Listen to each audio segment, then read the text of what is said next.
Justice Mandisa Maya. I'm not good because I'm a woman. I'm just a good woman judge. A former court interpreter, former prosecutor, an advocate and former High Court judge, Maya is described as a brilliant legal mind and a trailblazer by the Justice Ministry.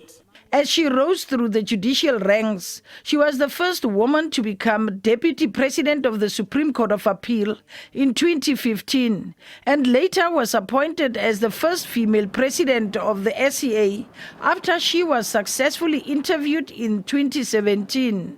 There is no shortage of magistrates who are judicial officers right at the coalface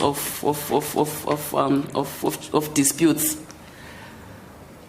There are women academics, and I think we have not tapped enough.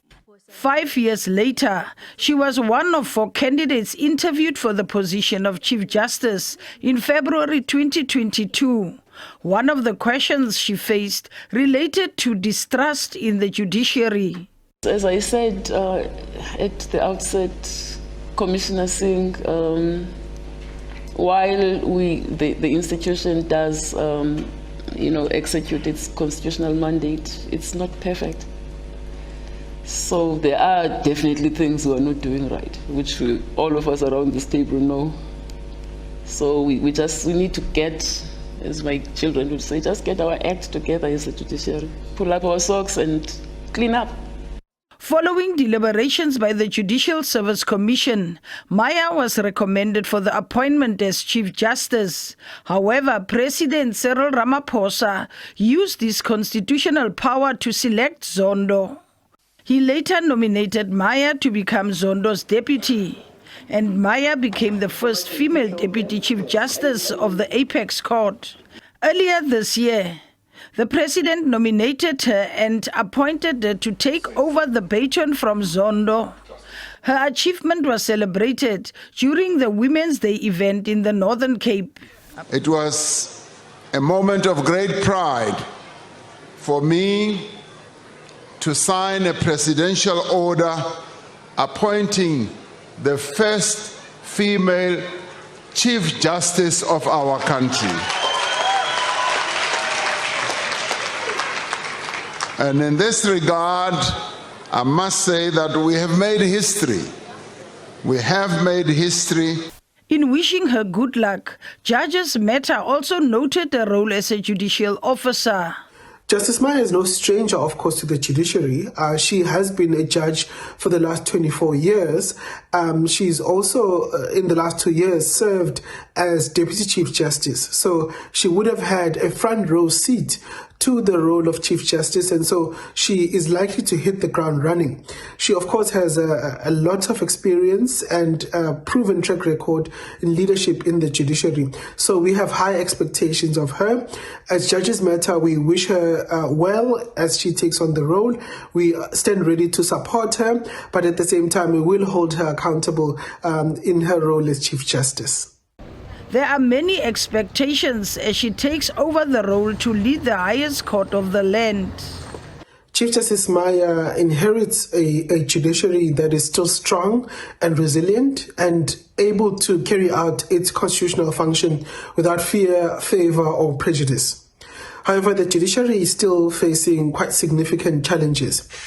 One of those challenges is the administration of the courts and the proper role of judges in the administration of the courts. This is something that in his 2-year tenure, Justice Zondo tried to resolve, and as of December, the Judges' Conference resolved that this is a priority issue that must be taken care of. In the last few days before his retirement, Justice Zondo indicated that it is something that he wasn't able to finalize, and in fact had been asking for meetings with the president to try and resolve it, but those meetings did not materialize. And so Justice Maya would have to take up the issue and provide leadership on the proper role and function of the judges when it comes to the administration of the courts. Meanwhile, 60-year-old Maya paid tribute to a 64-year-old predecessor during Zondo's recent farewell ceremony. I have no doubt that I speak for all our colleagues at the Constitutional Court and those who have worked with you in other courts when I say that I am sincerely grateful to have had the opportunity to work closely with you and learn from you. And thank you for supporting women in the judiciary and ensuring that they too get a chance at the driver's seat of the institution. In your short 2 years as Chief Justice, an institution that managed to have only one woman appointed as a judge president in 27 years suddenly gained 2 women judges president, more women deputy judges president, a woman deputy chief justice, and now in 2 weeks, a woman chief justice. These were Maya's parting words as she wished Zondo well in his new life away from the highest court. May this new chapter of your life bring you joy, relaxation, and time to chase your other passions free from the relentless demands of the judicial bench and tedium of administration.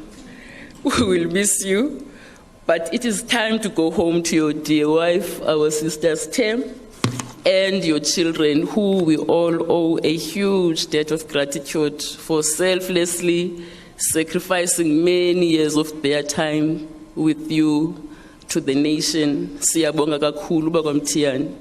And as she takes over the reins from Bab Mtiani, Maya is now expected to lead the judiciary until her retirement at the age of 70 in March 2034, just a few months before her 12-year non-renewable term as a Constitutional Court Justice would end. Mercedes Besent, SABC News, Parliament.